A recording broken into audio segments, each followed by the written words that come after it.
the anthem playing in the background because we're ready to knock out a week. Welcome. Happy Mother's Day to all my mothers who might be tuning in. Happy Mother's Day to all my mothers that got honored yesterday. We wouldn't be here without you. We wouldn't be able to do what we do without you. I certainly wouldn't be able to do what I do without my mom. So I'm happy that I got that time to spend, being locked in, being present, being with family. It was amazing. It has me feeling nice and rested and restored and ready to attack the week.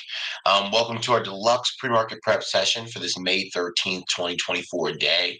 It's deluxe because we go over what we expect out of the week ahead, as well as our Monday specific news. And the deluxe session is really the most important of the week because it lays the groundwork for the week. So this is one you definitely want to be here for, one you definitely want to understand and comprehend, because a lot of times the reason why that account gets destroyed is because you're not aware of what's happening that week.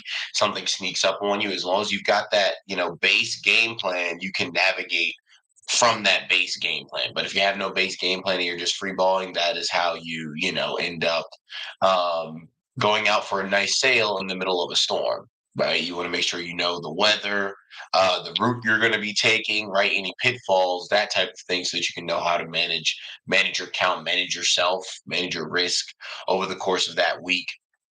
So let's go into what we got going on in the week ahead. As always, we're here for one thing and one thing only. That's to get 1% better by the end of this session, right? We're looking to get better daily. And if you aren't already, make sure that you're enrolled for the Kaizen event, the first live online teaching of this year at I'mBetterDaily.com. And without further ado, let's go ahead and dive into what we got going on here. Starting off with our news for this week. Top news, CPI. All eyes are on Wednesday's U.S. retail sales and consumer price index reports. Both readings have the potential to move the needle significantly in terms of Federal Reserve interest rate cut expectations, especially after those odds ticked up recently following the central bank's latest monetary policy decision and favorable labor market data. The earnings season will continue to chug along this week, with investors receiving results from retail titans Walmart. Walmart actually looks kind of interesting for a push into earnings. Target was something that I identified and called out last week. Target looking good, and Walmart also looking like could follow that up. The tricky thing is whether or not it'll get it done before earnings, right? Will Walmart get it done and push in the way that it can push and be profitable before earnings, or will it drag that bullish look out into earnings, and then you got to sit through and roll the dice? Other notable names that will report include Chinese e-commerce from Alibaba and networking giant Cisco.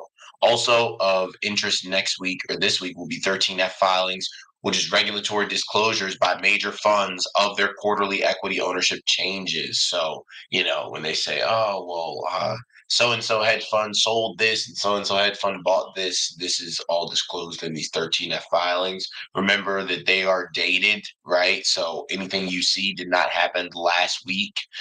This happened a number of weeks ago. So just understand that there's a lag on the information that you're getting. Finally, the artificial intelligence race could see some notable developments, with Microsoft-backed OpenAI expected to announce some updates on Monday. Stocks AI. Kaizen, right? Got to be locked in. There's so much AI news. There's so much stock news. I mean, Apple is expected to reach some type of agreement with OpenAI soon to license ChatGPT as well. So big news for OpenAI, big news for Microsoft, which again invested $10 billion in them. And then, important news for Apple as well, which is lagging behind in this AI race. But other than that, OpenAI is expected to announce some things today. Alphabet, Google will be hosting its annual developer conference, and that developer conference is where they unveil new things they're working on at Google. And I bet my top dollar the AI will be mentioned a number of times over the course of this this developer conference. In terms of earnings news here, we're getting a lot more chill with the earnings season. We've gotten all the big names out of the way. I'd say the biggest names are Tuesday. We've got Home Depot, Alibaba, which is Baba, Sony, also reports, and then Wednesday Cisco. That's really it. Thursday, we've got Walmart, Applied Materials, Deere, John Deere, JD.com, Baidu, and Take-Two Interactive, and Under Armour. So Thursday is definitely the biggest day out of the week with the most household names reporting then. We're all familiar and have traded at some point if you're in my community, right? Walmart, we've traded AMAT, Deere, JD, Baidu. Haven't traded the Chinese names as much recently, but have traded them before. Anything important on the volatility watch sector? Not really. I mean, they're trying to get game going again, which I talked about, on Friday. I talked about game and the breakout that it had, and now they're trying to kind of get that pumping again.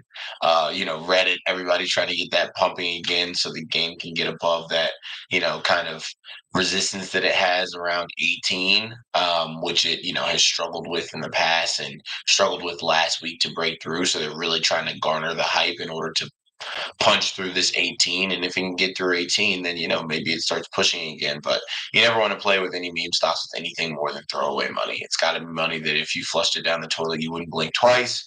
Otherwise, you should not be involved in it, my friends. In terms of diving deeper into Google's developer conference, they'll hold their annual I/O developer conference. The tech giant is expected to showcase its latest AI tools and AI-linked enhancements to products. There could also be hardware updates on the Android 15, Pixel 8a, Pixel Fold 2, and Pixel Tablet 2.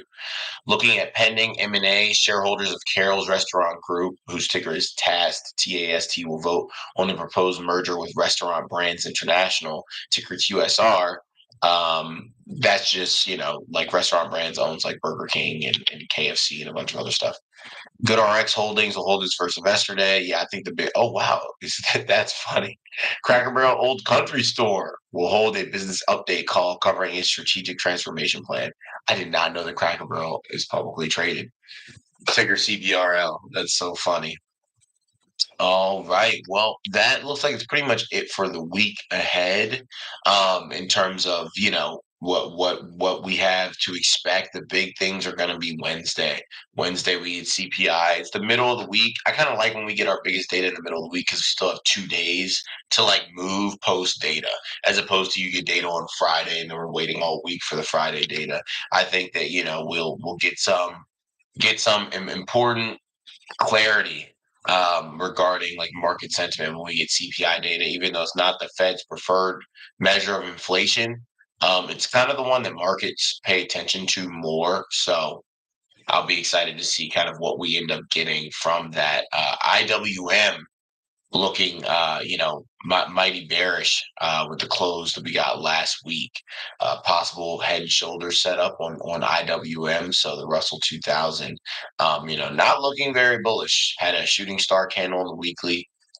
Rejected in that same area, shoulder area that we rejected previously on IWM. So looking sideways at IWM. Again, the market is in this spot where we had trouble with this area before, and we're kind of looking to see, okay, do we break through or do we double top out and reject? There's multiple different ways that this could go, and I think this inflation data will be important in, kind of helping us figure out, okay, do we push through and chug higher, or do we turn around and reverse here?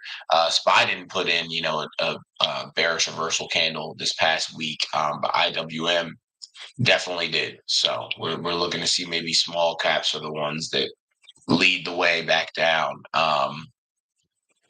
While tech takes a little bit longer to bleed out. Earnings news we already went over, all that good stuff. Let's check the economic calendar just to double check. Nothing really important happening today. Tomorrow, PPI, so producer price index. So we get basically inflation data on producers, right? So consumers, we see how inflation affected us. Producer price index is how inflation affects the people who produce goods. And then Wednesday, CPI, right? So we get CPI year over year, core CPI, all that good stuff. What do we have? It just happened here. Oh, there we go. That's what it was. That was Dell. Dell pushing up to a shorter term price target. Wednesday, anything else? Not really. Thursday, housing starts, building permits, initial jobless claims. Not really anything too important on Thursday. And then Friday, U.S. leading economic indicators. It's basically Wednesday, which is nice. Wednesday is pretty much the only. I mean, tomorrow. Oh, no. Tomorrow we have Powell speaking. Tomorrow, Powell speaking and PPI data. So Tuesday, Wednesday are going to be the important days. Powell speaks at 10 a.m. It's not like a normal kind of like post FOMC minutes press conference. So, it might be worth looking into the details of what he'll be talking about. Is this a pre-prepared speech? Is there a Q&A session involved? Markets will be listening. It will be during market hours at 10 a.m. So yeah, Tuesday, Wednesday will be the important days this week for sure. So make sure you got those circled on your calendar. You know what's happening on those days, so that if something starts going crazy tomorrow at 10 a.m., you're not like, oh my God, what's going on? You know that it's Powell that's speaking. All right, now let's go into our Monday specific news. Nice, nice. Okay, tricks of the trade is our top news. The war for global economic power is set to take another turn this week as the U.S. looks to shield domestic industries and workers from foreign competition. It's a notable development for President Biden, who has kept in place all of the Trump administration's steep levies on about $370 billion of annual imports from China. Not only will those continue to remain following a years long policy review, but further protectionist measures will likely be unveiled at a White House event tomorrow. So we talked about this, for the past 2 years, this death of globalization and rise of protectionism. Protectionism is rising even higher, right? Not only did Biden keep in place all of the Trump administration's, steep tariffs, but they might be looking to add some more. What's in store? Reports suggest that tariffs will quadruple on Chinese electric vehicles to 102.5% from 27.5%. Sheesh. So literally, if you want a Chinese EV, you're paying twice for it. You're buying two of them, which is wild. I mean, like, are that many people buying Chinese EVs to begin with? They're really just trying to make it like, I mean, I get it. You got to support like American industry and stuff, but like they're just trying to make it impossible to get anything else other than an American produced electric vehicle. Speaking of which, I saw the Tesla Model Y you can now get for 40K and 0.99% APR through March like 30th. This isn't an ad. I'm not sponsored by Tesla or anything. I just thought that was wild because, they were selling for like, I feel like they were selling for just under six figures or around six figures back when they were first unveiled. And then they settled at around 70K and now at 40K. I'd be so mad if I, went and bought a Tesla at 80K and then now they're selling them for 40.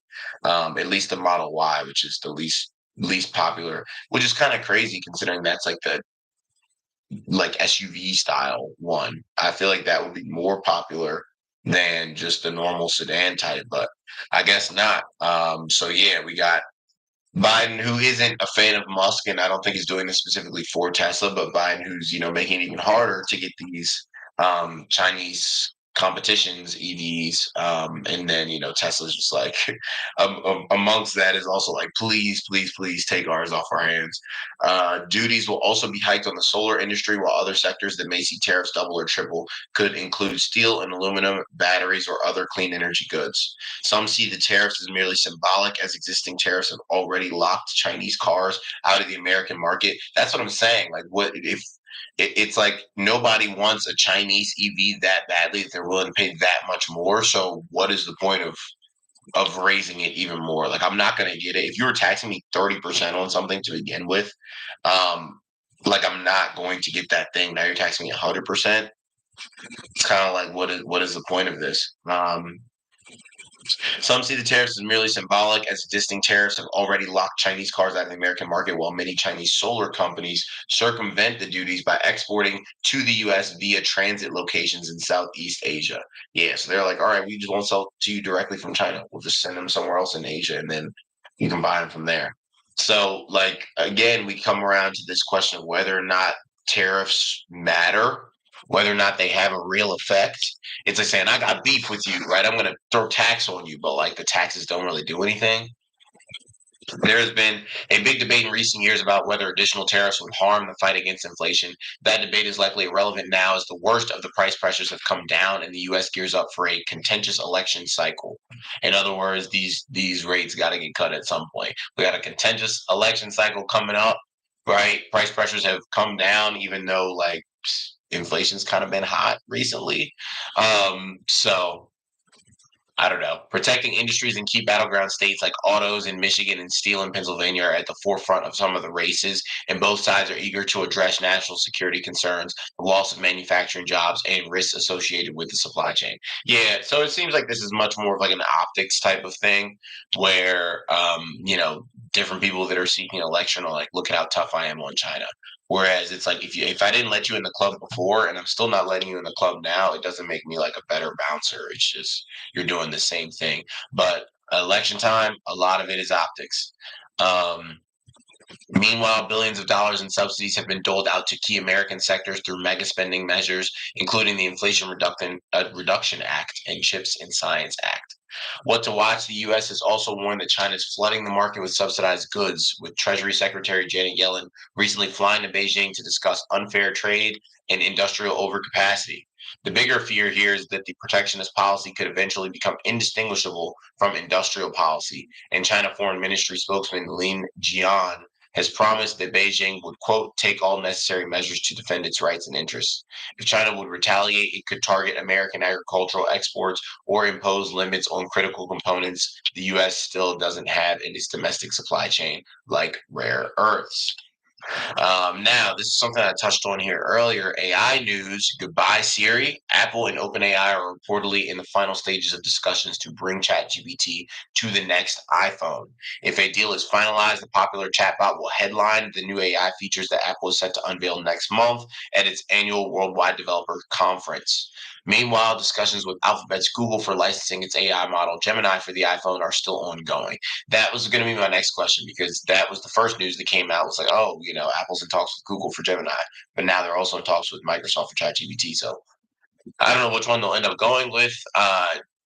Does this mean Siri is gone? I don't think so. I think it would be smart too, but I don't think they give up on Siri as much as they should. Maybe Siri is just integrated with ChatGPT a little bit more. I'm not sure exactly what it would look like, or if Apple is just trying to just bait people in order to get like positive stock sentiment. That could be a thing also. Because they're just like, hey, we're talking to this person, we're talking to that person. Um, so we'll see. We'll see what comes of it. Apple got a little potential setup here, a little daily bull flag potential setup. So if it can close above 187 by the end of the day, Apple can rock it. So if Apple can get that, it can push. We'll see if that ChatGPT news can help it. But yeah, I doubt they fully get rid of Siri, even though they definitely should, because Siri is the worst. Of course, we got all the background noise that wants to get popping while I'm on stream. In terms of economic news, more unionization. So the United Auto Workers is seeking a key victory this week in an effort to unionize workers at Mercedes-Benz factories in Alabama. I had no idea they built Benzes in Alabama. Benzes in Bama sounds like a country rapper's headline single. A victory would be significant for the UAW, which has worked to overcome resistance to unionization in the Deep South. This week's vote also comes after the UAW recently succeeded in unionizing a Volkswagen facility in Tennessee. Elsewhere, on the organized labor front, workers at Apple's first unionized store in the U.S. voted in favor of a strike over unresolved workplace issues. Yeah, this trend of unionization, one that I've been calling out since 2 years ago when it really started to ramp up, and it's only continued to do that, and it just makes it tougher and makes it even more appealing for AI and robotics to take a front seat in terms of these companies' roadmaps because everybody sees that they are rising up. And basically the workers are like, let me get my stuff locked in now. And it just makes it even tougher for people to look at workers and be like, I really want to keep you if there's a viable alternative that it's arising. So again, it won't be something where all jobs are knocked off, but little different pieces of jobs will get taken away, and also other jobs will rise to the surface. Their jobs for those that are involved with AI, and that's why it's so important. Again, if you're not on betterdaily.com to be signed up, have your virtual seat reserved for that. because you might say, "Oh, I'm doing great at my job, and I feel really good about where we're at." Da, da, da. Your company is still a company, right? And a company is going to do what's in its best interest. And for all these different companies across the board, integrating artificial intelligence into their systems and processes is going to be the best way to do what is continuing to garner investment for these companies and have them have good earnings reports, will just cut jobs, right? All these companies are looking to consistently downsize, cut jobs, and just have the most efficient workers possible. And the most efficient workers would be those that use the most efficient tools, right? The tools that allow you to do the work of 10 people as one person. Those are the people that are going to get kept, and the other people consistently on the chopping block. And I think what's crazy too is that the leaps will start happening faster. Look at what happened with OpenAI, and when they were first creating videos and ChatGPT was making video and all that stuff, and like the Will Smith eating spaghetti, and then look at where Sora is now, Sora, Sora. I mean, it's crazy. It's crazy how much is developed, and the time that goes on, the allotment that it will take for us to hit these like exponential increases in the just good job that AI can do is going to be shorter and shorter, right? It's like it's just like when the computer, when we had the computer and it was like, oh, the computer didn't do a lot, and then out of nowhere we hit this like parabolic upward trajectory for what you could do with computers is going to be the same way, right? These models take this big jump forward, and then they're training, training, training, and then now it comes where it's like boom, boom, boom. You just go straight up where it's like we can make whole movies, right? We can edit all content. We can create like all like it'll just be something where suddenly out of nowhere, right? Out of nowhere, even though it's 2 to 3 years in the making, we hit this precipice where it just goes vertical, right? Remember, there was tons of stuff you couldn't do on the computer, and then suddenly now you need the computer to do everything. That's exactly how it'll be. Right. So you don't want to wait until that time comes and you're like, yeah, I'm in graphic design or I'm in special effects or I'm in this, and you don't know how to use it. Because at some point, it's just going to be a director that can sit down and say, paint the scene, Iron Man, Black Panther, da da da. And Sora is like, boom, there it is. Right. So wouldn't you want to know how to construct the best prompts so that you could be someone that helps contextualize the director's vision? Right. I feel like prompt engineers are going to be the ones that replace visual effects artists. Like they are, and visual effects artists can make sure they're not replaced if they know how to construct these prompts, because that's what it's going to be when it comes to like media and all that. It's going to be like, this is the scene, right? Set it up, da da da. And then the visual effects artists are the ones that have the technical, kind of, they know the terms to use, and it's they then know how to write prompts the best. Then they can get the best out of it. Because if I'm a VFX artist and it's taking someone 9 months to do something, and I'm like, hey, I can work on 3 movies at once, and it only takes me 4 months to get the visual effects done for all of them. You do the job of multiple people, right? You could be working on multiple movies, and you're not stretching yourself thin. So I think that's what you want to look forward to instead of being like, oh, what do I do? Figure out how to use it now. If I'm in any of those spaces, I'm figuring out how to utilize that now to do the jobs of 10 people instead of being like, man, this is so messed up. Eventually, it's going to take my job. You have plenty of time during that eventually, right? During that eventually to figure things out, learn, and make things happen for you. But if you just sit and wait, it's going to be like the same thing, like the biblical story with the flood. You can either build the ark now or just wait to get drowned out. I'm not a fan of waiting to get drowned out. I believe that I was given the privilege of this life because I have the know-how and the drive to navigate it, and I'm not going to roll over. Right, it's the only one I got. I'm not going to roll over and just get swept up because some innovation wants to come along. Right. Currency news, strong dollar. Dollar strength makes Americans' travels abroad relatively cheap, but that comes at some cost, according to Wells Fargo. When money is spent abroad, the expenditure is counted as an import in the GDP accounts. Because it is consumption, it doesn't contribute to the value added of the U.S. economy. The U.S. dollar index, ticker DXY, a measure of the dollar's value against six currencies, is up around 4% in 2024. Currency analysts have widely said support comes in part from the Fed's higher for longer stance on interest rates. In terms of markets, kind of a mixed bag here. Japan down 0.1, Hong Kong up 0.8, China down 0.2, India up 0.2. London up 0.1, Paris down 0.2, Frankfurt down 0.1, the Dow up 0.1, S&P up 0.1, Nasdaq up 0.2, crude up 0.6%, gold down 1.1%, Bitcoin up 2.5% to $62,633. What else is happening? We'll finish up with our rapid fire stock news rundown here. GameStop surge continues. Premarket, just touched on that a little bit ago. Schumer tells FTC to pump the brakes on Chevron Hess deal. More regulatory issues, right, with mergers and acquisitions. Ain't nothing getting through under this administration.